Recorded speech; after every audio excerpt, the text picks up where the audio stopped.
You may think, okay, this is a way to keep from fighting. This is a way to get him or her to just quit. I'm just going to agree with them. But you don't really agree with them. And over time, that's going to cause some resentment. And then how is that going to come out? It's probably going to come out sideways. You're not probably going to be able to sit down and talk to your spouse about what's happened and why you feel the way you do. It's going to come out and erupt or whatever. And that's not going to be good because that's not going to resolve anything either.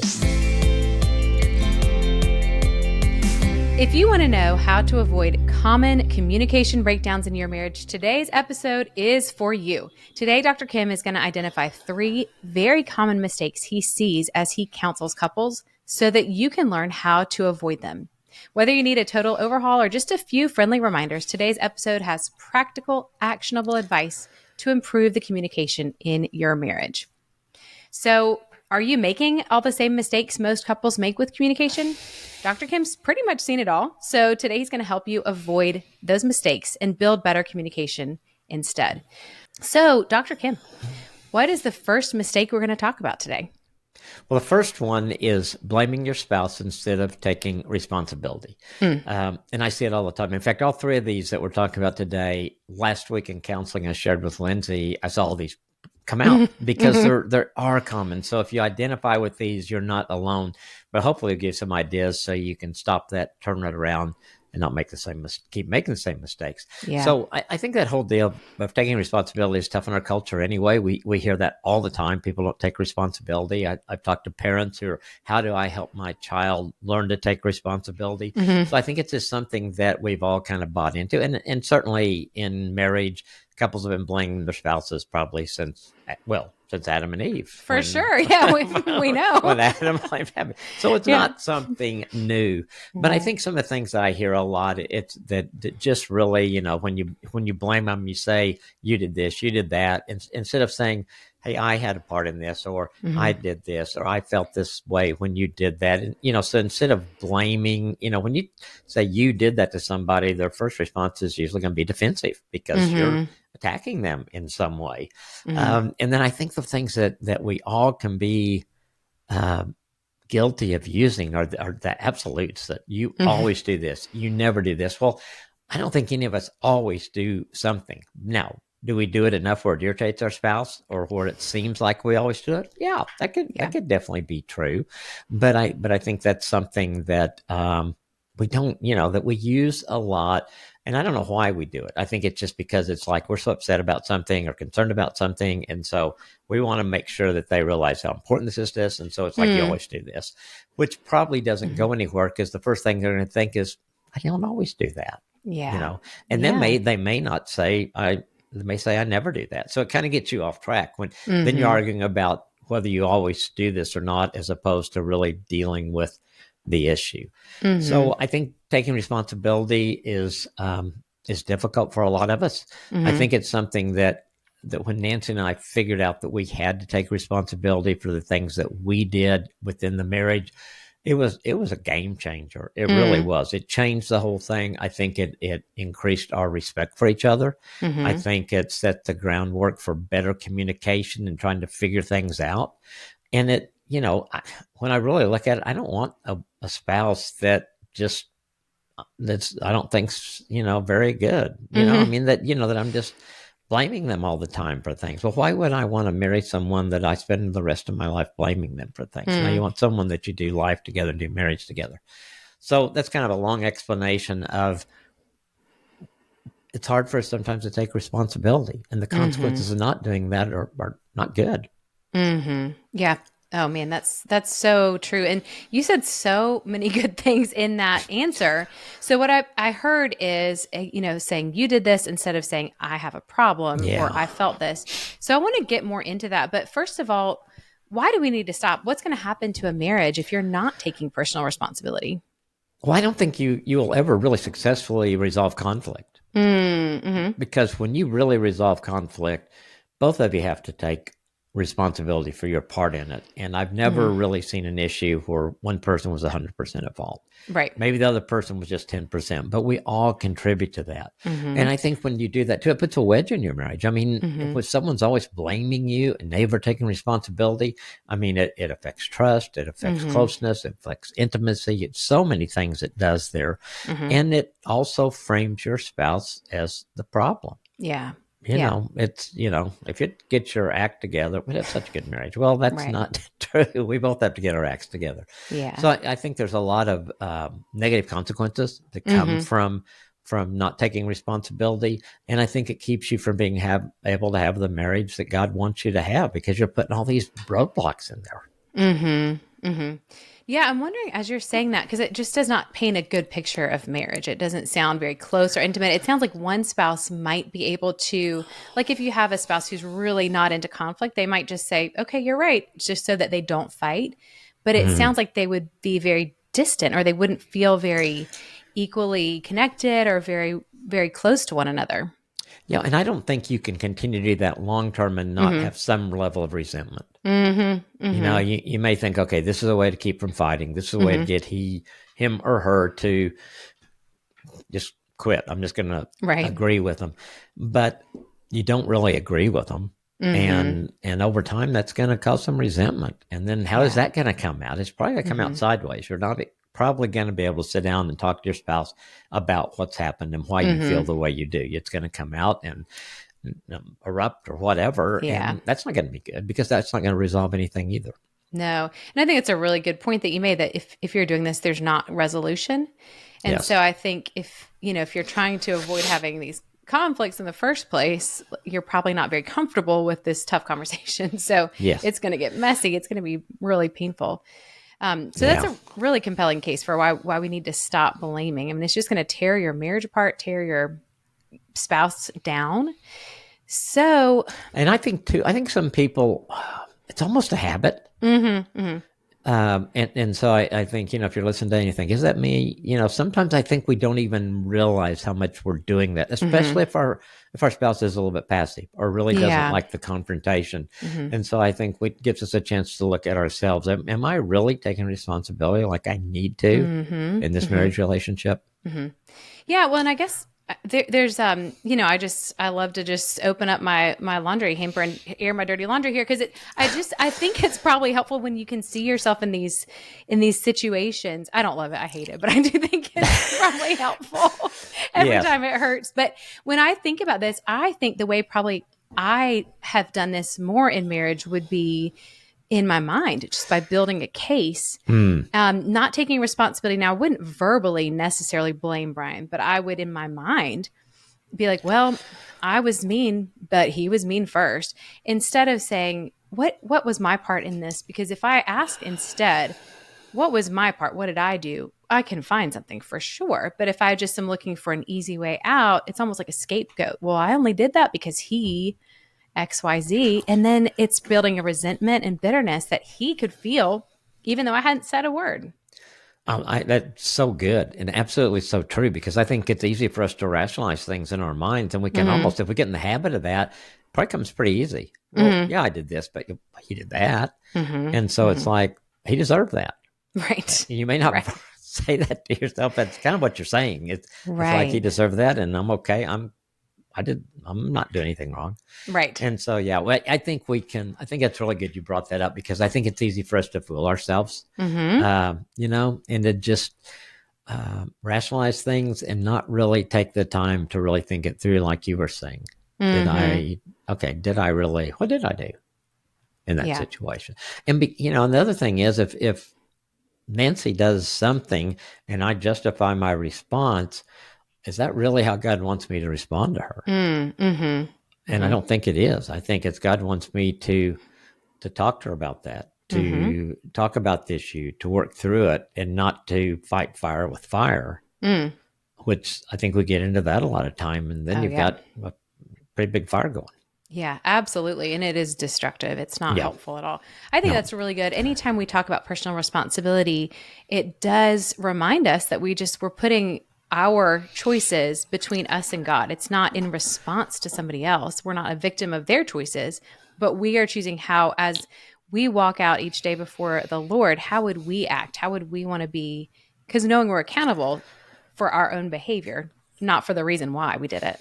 And I put myself in a scenario at times, and like I was before God, and God said, well, why did you do that? And like, if I go, well, didn't you see what Nancy did? That God's going to say, no, we're talking about what you did. We're not talking about, and I'll talk to Nancy later. Yeah. But right now I'm talking to you. Yep. And it's like, okay, of course God's right. Right. You got to look at yourself first. You got to point the finger back at yourself. But then you have the agency to do something. You don't have to wait until your spouse is perfect for yourself to do something right. Exactly. If we wait around for each other to be perfect, that'll never happen. We tried it for a while. We did. It wasn't great. Didn't work real well, did it? Didn't go well. We ended up in counseling. It was very helpful. Yes. So let's talk about how to avoid making the mistake. How can we take proper responsibility instead of blaming? I think for me, I've got to go to the prayer. Like I just said, I've got to go before God. Okay. God, help me see my part. I know I've got a part in here. I don't really want to see it probably, but I need to see it. And so I'm asking you to help me see my part in it. And I think going to him first, one, I think it kind of puts us in a position of humility and just acknowledging that, okay, I do have a part here and I'm asking God's help in it. And then, and just like we talked about perfect, accepting the fact that you're not perfect. I mean, you're just not. And that's okay. And it's okay to make mistakes. And so I think giving yourself grace in those areas, giving your spouse grace in those areas, and know that when we do make that mistake, when we do not take responsibility, the sooner we recover, the sooner we say, I'm sorry, the sooner we say, I see what I did. Mine was a response to what you did. That wasn't right. You know, I need to respond differently. As soon as you get to that point where you're looking at how do I take responsibility, then I think it's going to change that whole dynamic because you're going to look at yourself first in every situation.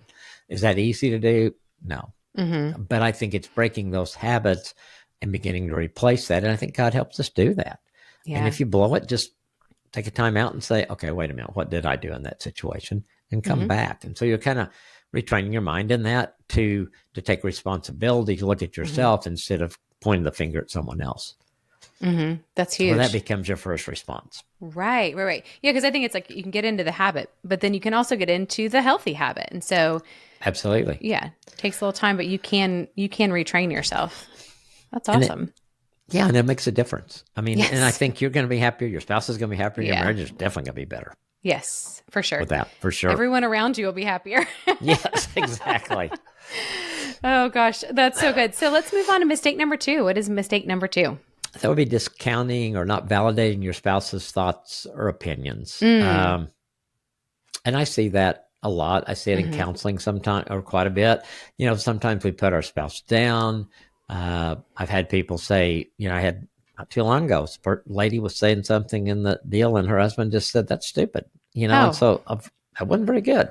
So I'm surprised they did it for me, but they did. Yeah. I'm glad they did because we took it. And then never asking for their input. I mean, if you're not asking for their opinion, you're not asking how they think about something or feeling about something. I think that sends a message too, that do you really value them? Do you value what they're saying? And so I think that whole deal of being negative about things about our spouse, putting them down, maybe just cutting it off. Because when you say something like, well, that's just stupid, I mean, that's kind of shut your spouse down. And why would they say anything else to you again anyway, if you're just going to discount it that way? So that's a big problem too. Yeah. So I mean, why do we need to stop doing this? Obviously, it's going to shut your spouse down. What's it going to do to the marriage over time? Well, I mean, it affects your marriage. It affects, it belittles your spouse. Yeah. I mean, and I think that's, in a lot of situations, that's a control thing. And anytime we try to control our spouse in our marriage, that's not going to be healthy for anybody or for your marriage. I mean, I don't want to be in a marriage. Sure, there are times I wish I could control Nancy over the years. Yeah. But that's not who she is, and that's not what I really want for a marriage. I really want her to be who God created her to be, and for me to learn to live with that, respond to that, and grow because of who she is. So I think that whole deal, belittling your spouse, I mean, that's just not good. It affects their self-image. I mean, you can only be told that so many times by the person that you're married to that's supposed to love you and care for you before it really starts hitting at you. Yeah. And I think just knowing that our spouse is someone God loves just as much as he loves you. And we are equal, and that our role is to keep them as an equal, that we are not above or better than our spouse.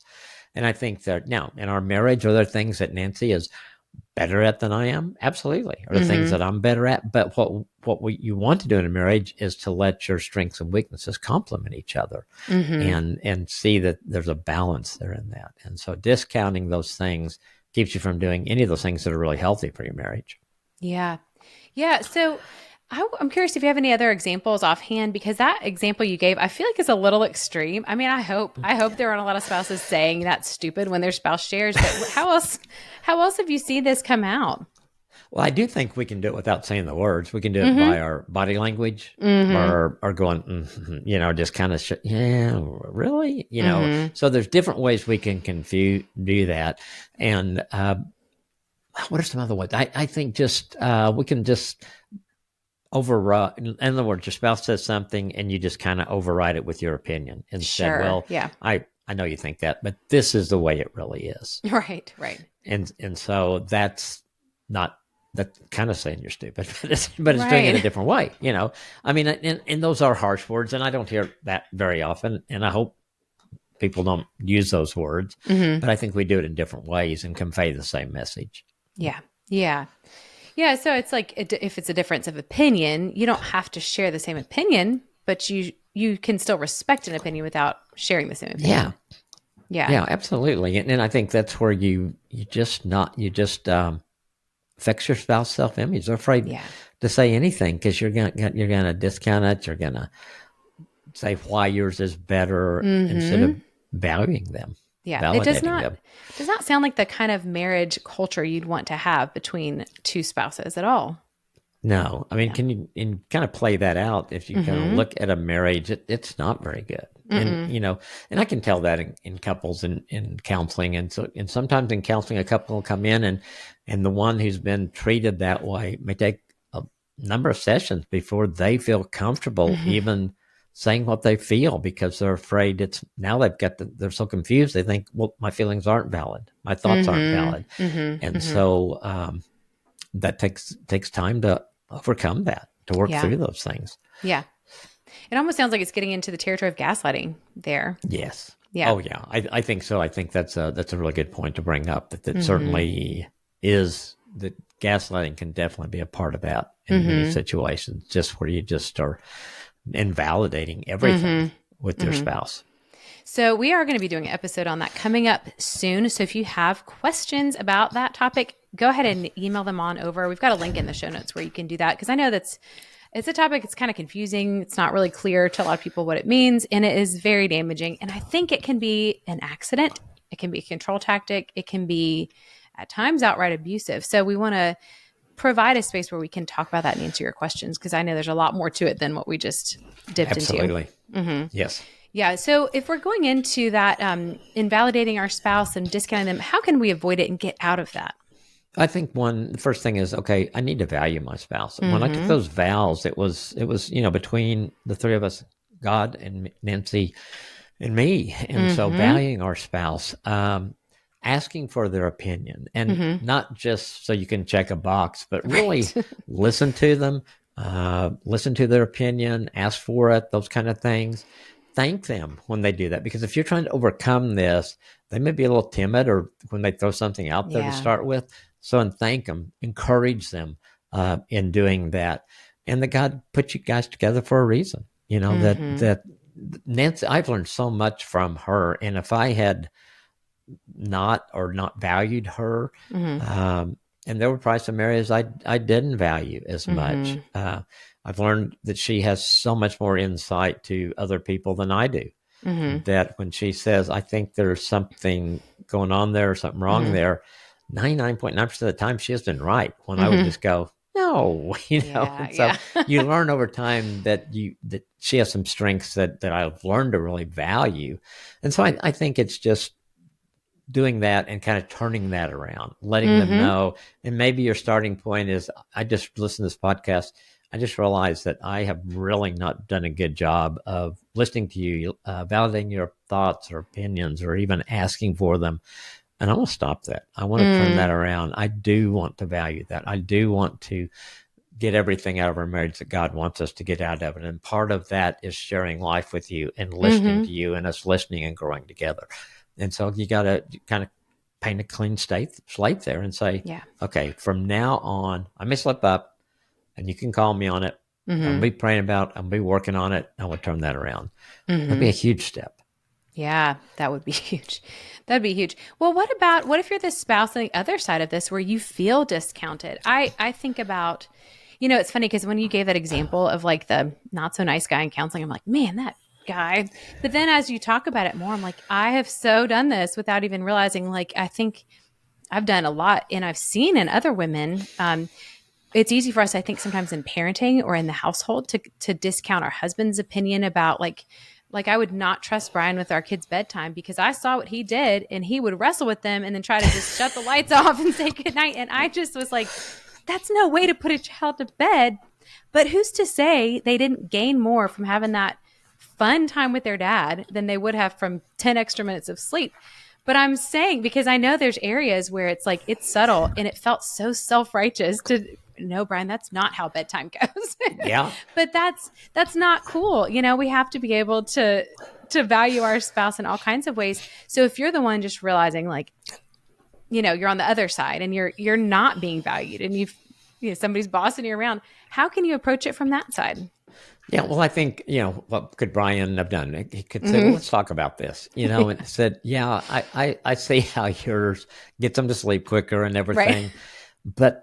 But I think they love wrestling with me and I love wrestling with them, or you come to a compromise or you wrestle, whatever it is, but you talk about it and get it on the table because I think that's a great example because I think most women feel like they're the better parent at some point during the process. And in a lot of ways, they probably are. But when you do that to the extent of limiting what your spouse can do in your kids' lives, if there's so much structure that there's not an opening or an opportunity for playtime or for getting them riled up before bed. What I would say to Brian is, okay, you got them riled up. They're not going to sleep. I'm going to bed. That's great that you did that. Right, you got to stay up until they go to sleep, or something like that. Yeah. No, that's good. Yeah, and I think so. So I think in that, depending on the situation, maybe with parenting, it's a little easier to talk about. When someone's really putting someone down, that might be a little harder. What I would say, it's sometimes if you're in that situation, it really might be good for you to talk to a Christian counselor and to kind of get yourself back on track. And then let that counselor help you come up with a way to approach your spouse or to talk about it with your spouse. Because I've seen people that have come in, and usually it's been the wife that's been pretty beat down. And it takes time just to build up and for them to begin to believe that they have value, that they do have something to offer, that these things that their spouse has done for whatever reason does not define who they are. And helping them see who they are in God's eyes. And then, so I think that can be a big help. Certainly approach your spouse first, if you can. If that doesn't work, I'd go to counseling and then come up plan to come back to it. Because you don't want to continue to live that way the rest of your marriage. Yeah, no, for sure. That's really good. And there's a lot of good potential action steps in there. I think any of those could be really helpful. Yeah, it's time to take some action. Instead of just continuing to endure that or to live in that. Well, that's really good and really hopeful. So let's move on. What's mistake number 3 that couples make in communication? I think this is one that is so hard. It's distracting, not listening well, distraction, all those kind of things. We talk about distraction so much, but my gosh, I see it all the time where that really has been a problem in marriages. And so, when I've had more than one couple in counseling where one or the other, the phone makes a noise and they pick it up and look at it. In counseling. Instead of picking it up. Yes, instead of picking it up and saying, oh, I'm sorry, I forgot to put this on silent. And that does, I'm surprised somebody hadn't been kind of attacked on the couch when they do that.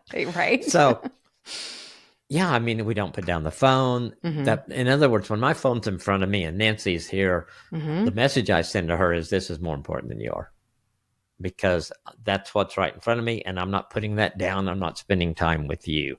And so I think we have so many distractions that are in our lives that I think all of us have to be intentional about taking time to kind of identify those and make sure that our marriage is getting the attention that it needs. And I think for us, just to learn to how do we handle all these distractions? How do we unplug? I unplug, probably should do it more, but Sunday's an unplugged day for me, just completely. And it's so much easier than it was at the first. At first, I kept finding myself looking at things on my phone, or at least picking it up. Nancy's maybe cooking, so I kind of slide in my office and look at the computer. So some things that I had to really work with. And so when we're distracted, though, we don't listen well. And I think one of the tools that we have that it's so good, it's just simple as stop, look, listen. And I think when we do that, it really helps us be intentional about listening to our spouse. And it's basically the basic. You stop everything else you're doing. If this is something that's important to your spouse, you got to make it important to you. I'm not talking about just casual talk, but in general, stop what you're doing, look each other face to face, which I think is so important. If I'm distracted looking somewhere else and Nancy's talking to me, it's a big difference as when I'm face to face with her, when we're looking in each other's eyes. And then listen in a way so you can let them know you heard what they said with what you say back to them. And I think it's a tool that we use without even thinking about it anymore. And say, and sometimes they'll say, I need you to listen to this. And I'll go, okay, got it. I know what I need to do, because I can try to do more than one thing at a time. And so I think using a tool like that to kind of get back on track, being willing to send the message that you're more important than whatever it is that I'm looking at, reading, those kind of things. And just being aware of the distraction. Your kids are a distraction. Things are great. Probably the biggest blessing in marriage that God gives us as husband and wife, but they're distractions. So how do we make sure that we have the time that we need while we're dealing with our kids at certain stages? Sometimes it's easier than others. I mean, when they're growing up and they're little and you say, we want to have a conversation, they're going to be right there, right in the middle of it. They get to an age when you're thinking, where are they? Because they've disappeared. So, but anyway, just being aware of the distractions that are around us. And I don't think they're going to get less. I think they will probably continue to increase. And it's our role then to learn, how do we handle those distractions, and how do we handle them in a way that benefits our marriage and shows our spouse how valuable they are to us. Yeah, because the technology companies are not going to help us with that. They don't want us to stop looking. And so we have to take that burden on ourselves to get our attention, our focus. Absolutely. And use some of the tools that you've got, how much screen time you're using. Or, there's apps where you can have your phone cut off at certain times. And just, if you need some help with some of those tools, use them. Yeah. It helps you break patterns, because a lot of it is habitual. Yeah. Yeah. Sometimes it's just as simple as put that phone down across the room and just don't, just literally have it out of your hand, and that will help. Yeah. I like to put mine on the charger. I did that last night, put my on the charger. And, it's not always easy, because we may be watching something and I think of something in the show and I say, well, I want to see if, is that accurate or whatever, But it's a lot better to sit there and talk to Nancy about it, or to interact with her instead of that phone that's there. Yeah. Yeah, that's a good point. And I want to make sure that everyone heard exactly what you said, that kids are one of the greatest blessings God gives us. They are not a problem, but in a conversation, they can be very distracting. Because sometimes people hear you say that and they think, my kids aren't a distraction. They're the best. And no matter how great your kids are, they're going to get in the way of some conversations that you're having. So we have to figure out how to have some boundaries around that, so you can actually have a conversation when you need to. Well, and I think we also talk about is you're modeling marriage for them. Absolutely. So when you show that this marriage, this husband and wife relationship is a priority. You want them to do the same thing when they get married. So it's okay to do that. And oh my gosh, I would not trade any of the time with our kids or grandkids or any of those kind of things. But we had to figure out how we still had our date night and our time together and to value that. And my kids, married kids, they date their spouse. They spend time together. So, you want to model that for them. That's so good. And I think it's just so good as a parent to have that reminder, as a parent with kids in the home. It's great to have the reminder that they are benefiting from us putting some boundaries on that so that we can have an adult relationship with our spouse.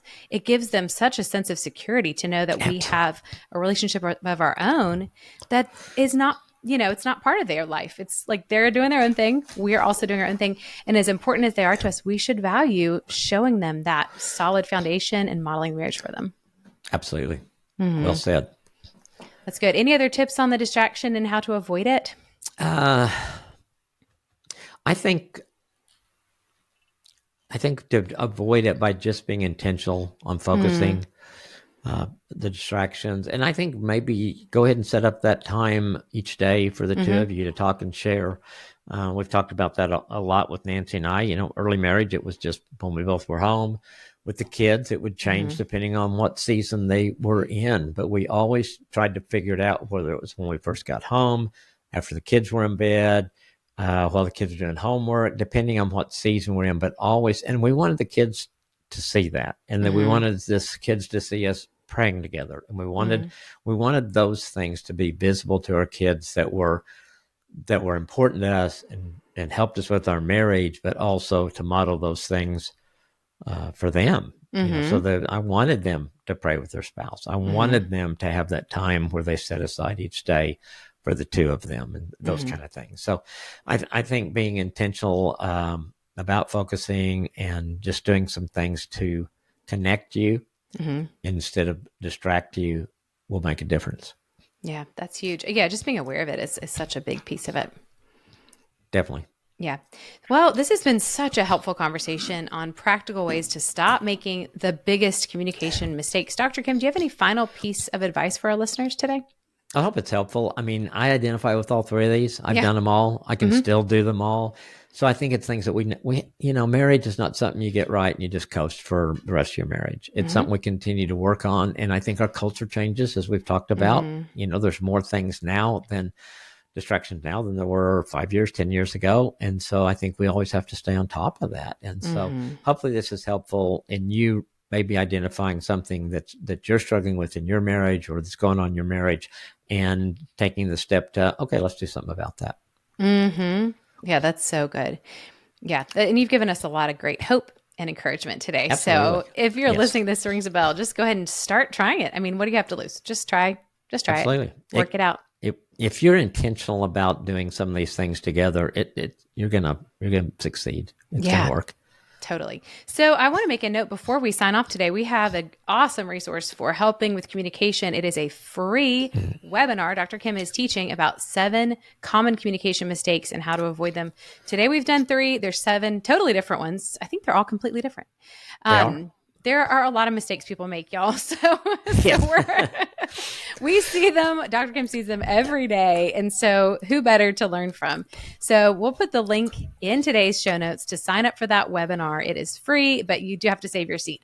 So make sure you find that webinar if this is something you want more help with. We've got lots of resources here at Awesome Marriage to help you because we don't want you to keep struggling. We want you to take the steps and do what you can to have the marriage you really enjoy, the awesome marriage that God designed for you.